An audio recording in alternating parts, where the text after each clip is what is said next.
Eden, directed by Ron Howard. It's a true story about, quote, a group of disillusioned outsiders. These outsiders include Jude Law, Ana de Armas, Vanessa Kirby, Daniel Bruhl. Daniel Bruhl, by the way, previously worked with Ron Howard in the movie. What was that movie? Rush. Thank you, Eric. Rush. Yes. The bad Rush, not the good one with Jason Patrick. Okay. Okay. Here's the caveat. We all know I really enjoy Ron Howard movies. Eric does not really enjoy Ron Howard movies, but he has enjoyed some Ron Howard movies. Name those couple of movies of Ron Howard you loved or you would like. Night Let's see, Shift, the was it Splash. the Frost Nixon? That was a good one.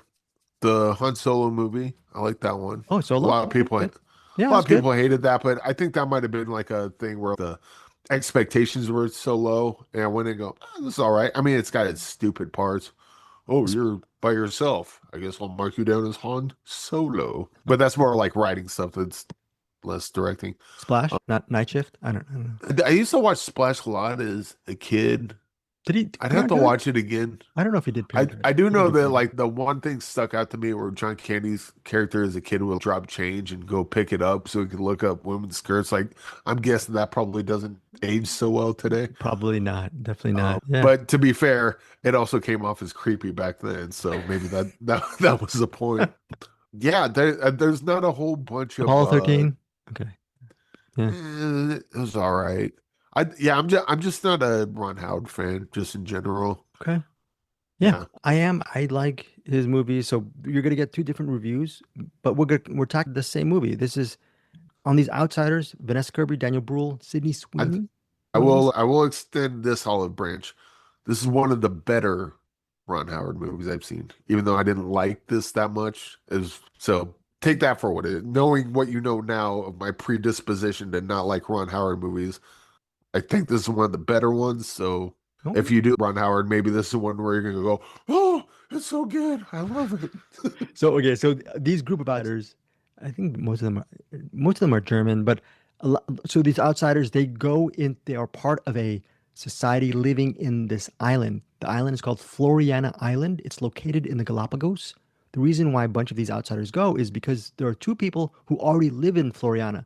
They include like a German philosopher played by Jude Law and his partner played by Vanessa Kirby. They've been living out in Floriana Island for a Sue while. Storm. Sue Storm. Right, Sue Storm from Fantastic Four. Has a great cast. Okay, so and I think I'm gonna put words in Eric's mouth. At least the second olive branches. This is a really all-star cast in Yeah. Eden.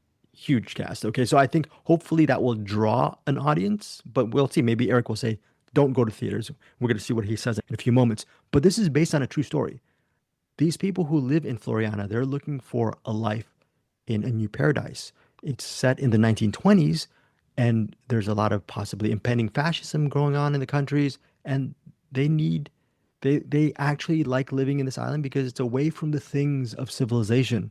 The problem is you have three sets of different people. You have, like I said, the philosopher and his partner, played by Jude Law and Vanessa Kirby. Then you have this German couple, played by Daniel Bruhl and Sydney Sweeney. Sydney Sweeney plays the much younger wife of the Daniel Bruhl character. And Daniel Bruhl also has a son from a previous marriage.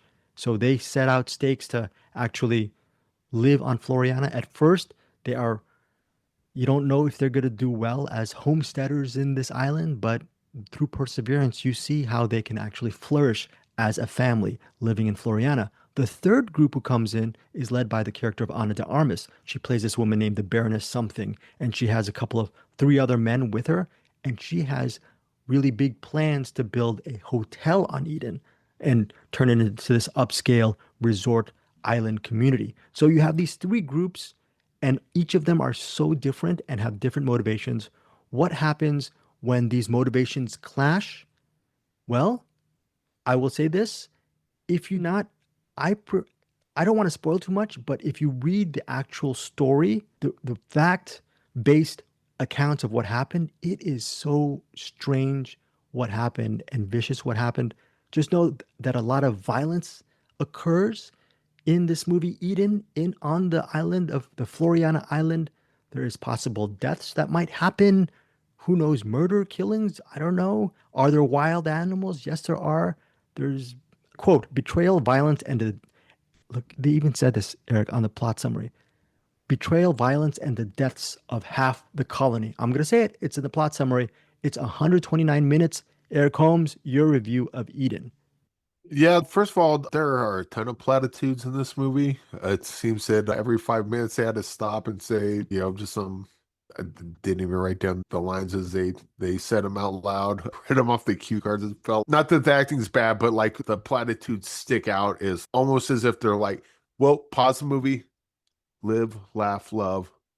Did you get that? Okay, cool. And then they move on with the rest of the movie. I think it's a sort of half-ass, not really a satire on society, but like it's trying to say something profound about society. Like this is a microcosm of a larger humanity as a whole. And I think it's Was it preachy to so you? broad. Oh, I mean, it preachy, but that's not my issue with it. My issue is that it's so broad and it doesn't really get into any sort of subtleties of what that message could be.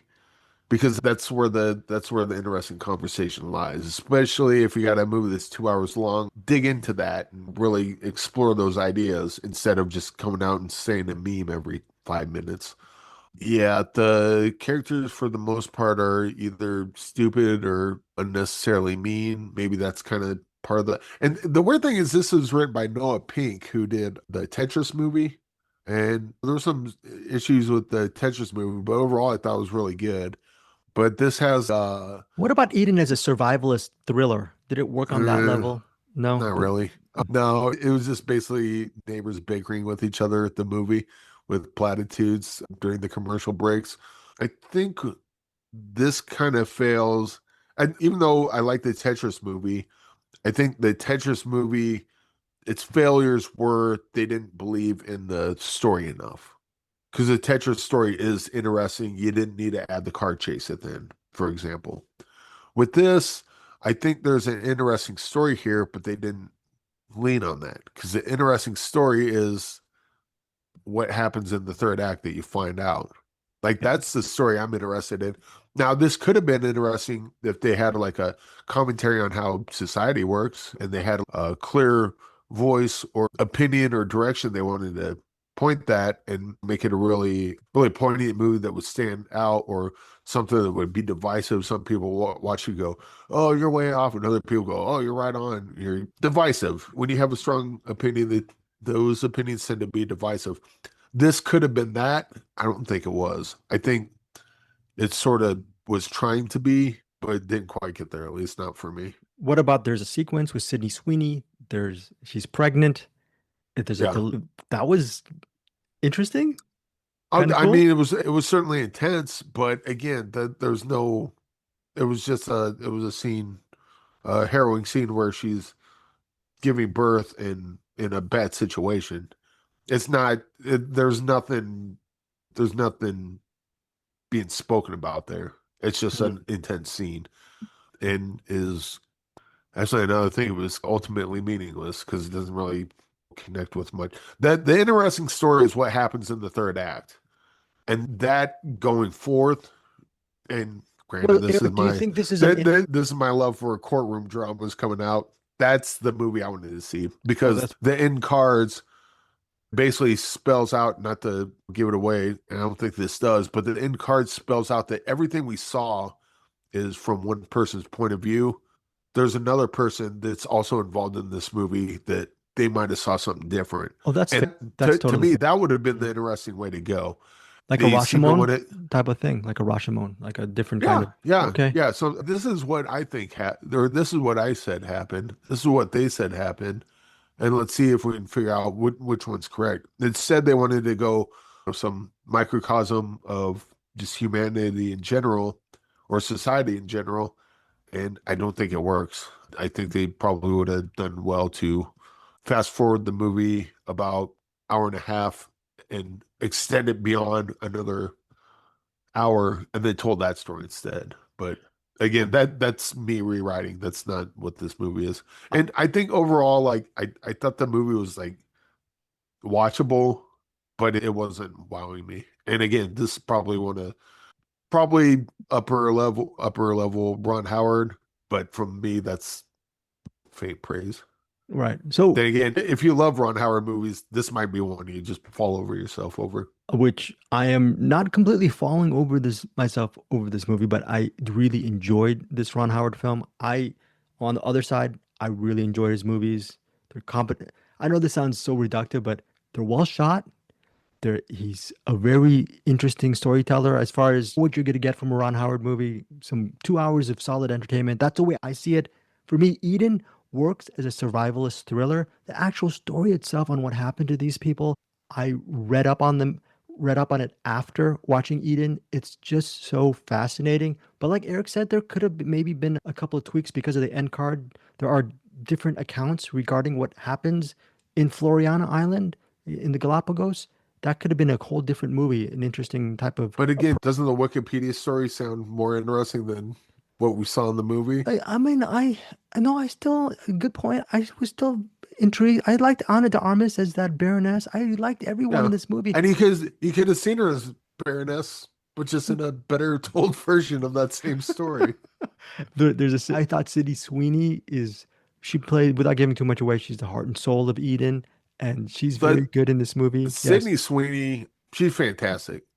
Yeah. Not just in this, but I watched her in a movie called Reality, and I can't review it yet because I went to a friend's house and it was like halfway through the movie, and she was great in that. And so Sydney Sweeney's like one of those. I think she might like sticking around long enough. She might be like one of those like, holy crap, how come we didn't realize she was such a great actress? It's been right there. You might not liked all the movies she was in, but like she's pretty fantastic in just about everything. Right. I haven't seen Euphoria. I have barely seen any Sydney Sweeney movies. This is I think, unfortunately, my introduction to Sydney Sweeney in a movie.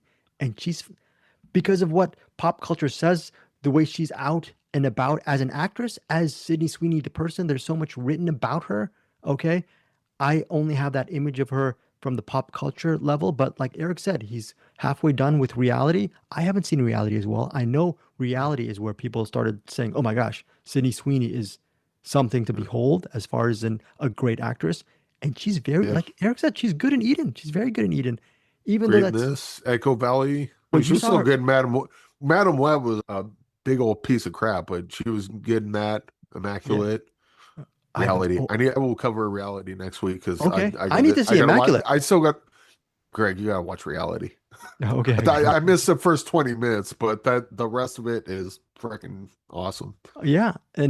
So look, I'm late to the game. I see what people see in Sydney Sweeney. She's very talented in Eden. Even Eric, who I don't know is going to give Eden not a very good rating, he he said she was fantastic in Eden. So no, she's great. Yeah. I don't know if yeah, she's great in this. And so my rating on Eden, 4 stars, first rate entertainment, had a good time. I will say that is saying people who are Ron Howard fans will probably fall for this movie. I, I am part of that crew. But then if you are not predisposed to like Ron Howard movies because of just the way your tastes are, again, different courses for different horses for courses. Eric, what is your rating on Eden? I was about to give it 2.5, but I think I'll go 2 with room to fall. With room to Oh, fall. See, so that's a caveat. Yeah, I think yeah, none of this has anything to do with the acting because it's pretty solid throughout, except for the obvious platitude lines where they say we're something that in there. But yeah, the whole reason I want to point out Sydney Sweeney is because I think I don't think she gets her due with how good of an actor I think she is. But anyway, that didn't save the movie for me. I think there was a more interesting story here that they just didn't want to tell with this one. And fair enough to them, but wasn't something I gravitated towards. Well, everything that Eric had said, I'm not going to repeat it. I'm just going to say I go the opposite way. Most importantly, whether it's Eric's point of view or my point of view, what is your point of view? Tell us what you think of Eden when it hits theaters Friday, August 22nd. Again, it's 129 minutes. So that is a fair warning that if you actually agree with Eric's take on Eden, you have 129 minutes in that theater to It'll take you much less time to read the Wikipedia page. Now forget it. 2 stars from Eric. 4 stars for me for Eden. Hey guys, thanks so much for watching this video. For more movie and television reviews and interviews, please subscribe to my Deepest Dream channel. Like, comment, share, subscribe. And as always, thanks so much for your support. Take care.